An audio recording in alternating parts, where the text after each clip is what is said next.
હાલો ફટાફટ ગોળ વગાડીને આપણે લોટ બાંધી દીધો છે ઘઉંનો. તેમાં હવે વણી છે મીઠી પૂરી. તો મેં ફટાફટ મીઠી પૂરી વણીને ફટાફટ તરી નાખીએ તેલ મૂકીને.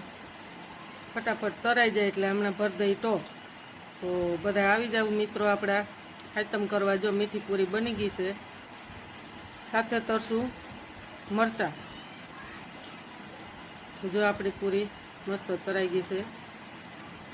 તો હાલો બધા સબસ્ક્રાઈબરો આપણા જમવા આવી જાઓ. તો હાઈતમ કરવા જ કહેવાય કે હાઈતમ કરવા આપણા સબસ્ક્રાઈબરો બધા આવી જાઓ. તો જો આપણી મીઠી પૂરી મસ્ત બની ગઈ, ફર્સ્ટ ક્લાસની. તો સાથે તૈયાર છે તીખા ને મોરા મરચાં. તો થેપલા મરચાં ને દહીં ને ચણા.